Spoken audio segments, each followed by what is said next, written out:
Today we study sp2 hybridisation. sp2 hybridisation के अंदर 1s orbital involve होता है और 2p ऑर्बिटल्स इन्वॉल्व होते हैं, तो हमारे पास sp2 हाइब्रिड ऑर्बिटल्स बनते हैं। sp2 हाइब्रिड ऑर्बिटल्स की शेप हमारे पास इस तरह होती है। इसकी एग्जांपल में हमारे पास इथीन आ जाता है, जिसमें कार्बन कार्बन के दरमियान में डबल बॉन्ड मौजूद होता है।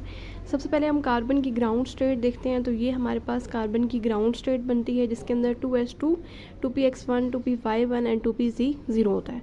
फिर कार्बन की एक्साइटेड स्टेट होती है, जिसमें s ऑर्बिटल से एक इलेक्ट्रॉन एक्साइट होकर z में आ जाएगा, तो हमारे पास 2s1, 2px1, 2py1 and 2pz1 बनेगा। हाइब्रिडाइज स्टेट के अंदर हमारे पास 4 हाइब्रिड ऑर्बिटल्स बनेंगे।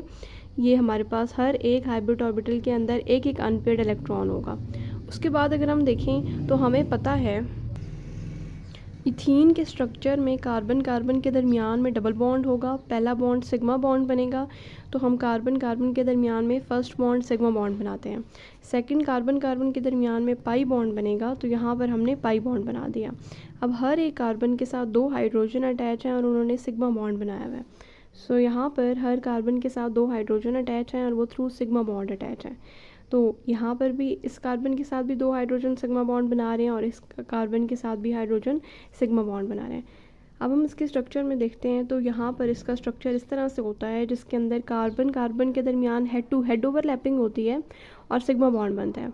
और दूसरा हमारे पास परपेंडिकुलर ओवरलैपिंग होती है, पैरेलल ओवरलैपिंग के ज़रिए से पाई बॉन्ड यहाँ पर बन रहा है और हर एक कार्बन के साथ 2 हाइड्रोजन अटैच है, उन्होंने सिग्मा बॉन्ड बनाया हुआ है। तो यहाँ पर भी सिग्मा बॉन्ड है और यहाँ पर भी सिग्मा बॉन्ड और हाइड्रोजन अटैच है।